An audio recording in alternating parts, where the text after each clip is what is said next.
right, well, welcome back to another episode in the Back to Basics series here on Bet on Vet's channel. Today we're going to be tackling some rear wheel hubs on the Mini Cooper. Don't fear wheel hubs. If you can do a brake job, you can do a wheel hub. Let's roll the intro, we'll get into it.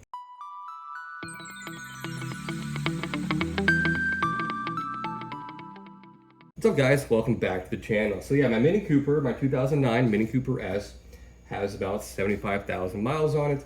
I'm getting a very obnoxious drone hum from the rear end, almost like a grind sound between 45 and 65 miles an hour. That's a hallmark sign of a bad wheel bearing. Typically, if it's a front one that goes bad, it'll telegraph to the wheel you'll feel in the wheel, but it's isolated behind me, both the noise and the feel. It's almost in my butt. The rear hubs on the Mini Cooper are relatively inexpensive. So I got two. I'm just gonna replace both of them in the rear. It's about a 25-30 minute job. I'm gonna try my best to do it real time for you guys.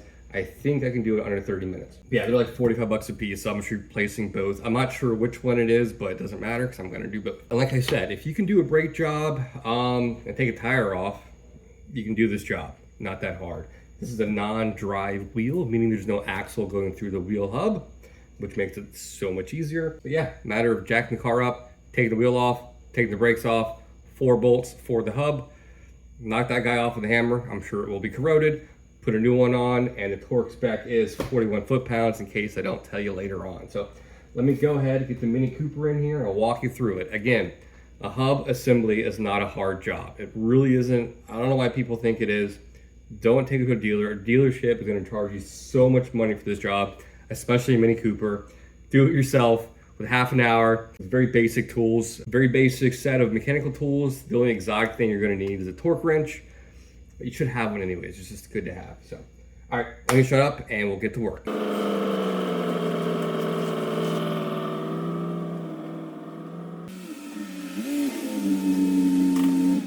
All right, so obviously the first thing I gotta do is get the tire off, wheel, whatever we're gonna call it, get the car jacked up. Mini Cooper have little covers on these deals. My car is so dirty. I've neglected this car so bad. I've been so busy.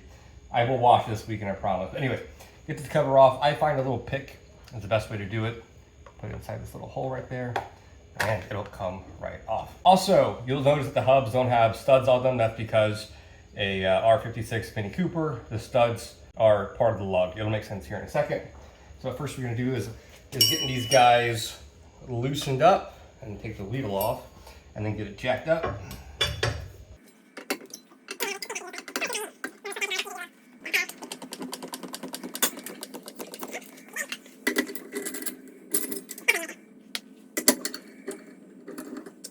Now these lugs are very hot. I just drove this car home about 30 minutes. That tells me that this is the side with the bad hub, because typically you have a bad hub, more friction, and it causes a lot of heat. Now the rotor should be warm, but these lugs are really, really hot. So, easy day. And the cool thing working on the Mini Cooper, everything's so tiny and cute and lightweight. I think we can get away with just taking off the T-screws for the entire caliper bracket instead of taking up the caliper separately. That'll save us a lot of time. One thing to remember, do any kind of work back here with the brakes, make sure the e-brake is off. I will chalk the front wheels, or at least one of them real quick, make sure it's in gear, and then we will undo the e-brake, get this entire brake assembly off there. All right, so it looks like both the 4 wheel studs for the hub and both the bolts for the caliper bracket are both 16 millimeter, which is outstanding. I forgot about this little guy. We will need a T50 to get that off really quick. All right, this happens sometimes. No matter which T50 I use, this thing is corroded and seized and it's not ready to get stripped. So I'm just gonna drill it out. And don't worry, it'll not affect your car at all.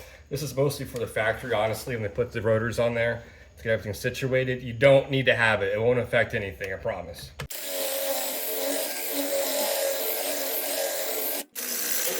I really wish they would make these with a stronger head. I feel like half the ones I do over 50,000 miles, I gotta drill the damn things out. But you know what? It is what it is, and we got it out. All right, now we're gonna move behind to the caliper bracket itself. I'm gonna try to do this without actually taking off the caliper off the bracket, just all in one, if that makes sense. So we'll try that now. And again, it's a 16 millimeter for both the hub and the caliper bracket. All right, and just to show you exactly what I'm getting off here on the bracket, so we're on the same page. This guy, that one over there, that's all the hub for the brakes.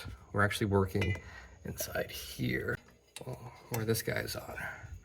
Right inside of there, that's one, and the bottom one is down here. You can't miss it. And then we'll do the 4 of these guys in here 1 second. All right, so actually both of these guys broke loose really easily for the brackets. One caliper bracket bolt. Now, if you do the caliper separately, you can, but just know you got to fart around with the ABS wire. It's a pain in the butt, but you can do it if you want to do the longer way. So yeah, doing it like this, you can actually take the whole caliper off with the rotor. That way I'm going to fart with it and compress it later on, and actually hangs down low enough where there's no tension on anything. So it actually makes it much easier. So now our focus is just this guy right here, which just feels a little gritty, and it is still pretty warm. So we're going to do some penetrating oil on all 4 of the studs that come through all the way from the back, and probably clean them up a little bit too. So I'm gonna do that really quick.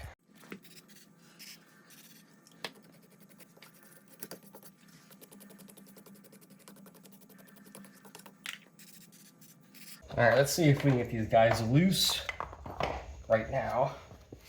Imagine they're gonna be on there pretty damn good, so let's see what we can do here. Now 2 of these are pretty easy to get to. The other 2 went through some kind of weird extension, but I'll get creative here. On occasion, I use a really huge opening wrench as leverage on the my wrench. It works pretty good. There we go. This first is actually pretty easy. I say that. I hope there's new hardware in the box. I didn't open the box yet. Don't be like me, make sure you inventory everything. Normally I do. I don't know why I'm not doing it right now, but it's okay. That's one. He's actually in really good shape. So I actually have no issues reusing these guides. Minimal corrosion. I can throw some more anti-seize on there. No big deal. So if we need to, we will. But good rule of thumb is you want to replace your hardware, especially on a bigger car or a performance car, but this thing's so little. I'm not gonna lose sleep over it. Plus it's a rear wheel as well.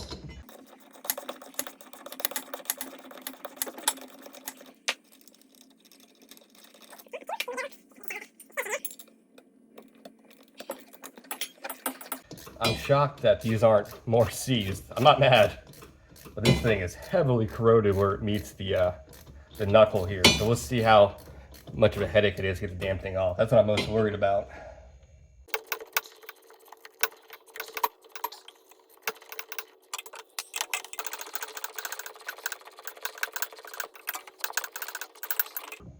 How you like that? It's already coming off, so that is outstanding.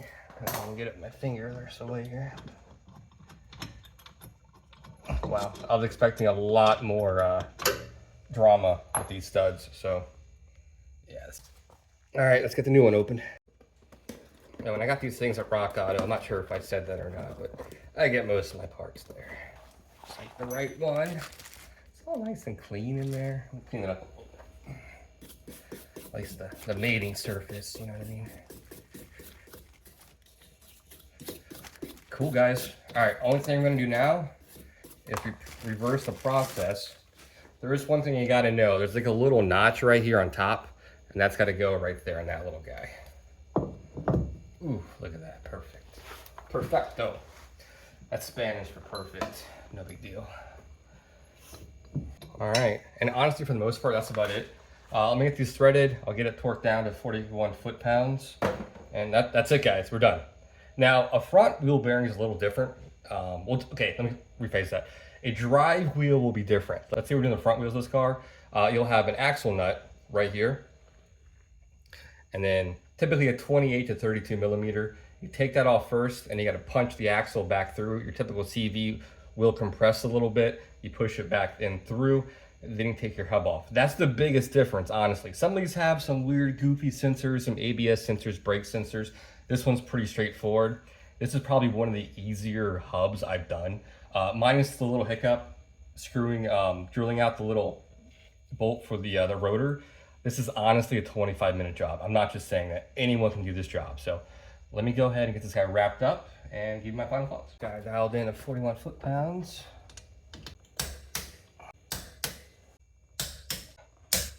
Well, there you go, guys. Wheel hub. I don't know why people have such apprehension or fear towards doing wheel hubs. It's super simple. If you can do brakes, you can do a wheel hub, especially a non-drive wheel. Super simple. Oh, I got a really fun thing from the C8 right over there. That'll be going on this weekend, I believe. What else? Yeah, I'll do my driver's side tomorrow night. Not filmed, of course. I don't need to. But yeah, hopefully this helped somebody out there. Feel free to ask questions. And again, to tell if you got a bad wheel hub, it's a low rumble, typically highway speeds. If it's a front wheel, you'll feel it in the steering wheel. If it's a back wheel, you'll just kind of hear it behind you like a drone, or feel it in your butt. And that's what mine's doing. And again, these are so cheap for the Mini. I'm just doing both. You know what I mean? So cool. And yeah, and another thing too, doing the brakes. A lot of people take the whole caliper off, then the bracket off. You can take the bracket off and slide the whole damn thing off. It saves you about 10 minutes. You know what I mean? The worst part of this job is that it's so freaking humid in here. I'm sweating. Well, I'm 30, not a big deal. And then that stupid screw, which I had a feeling going into it, it's gonna be seized, and it was. So, but no big deal. Cool, guys. That's all I got for today. I'll see you guys this weekend for a really interesting C8 video, which I think you guys will like a lot. Until then, take care. Mark out.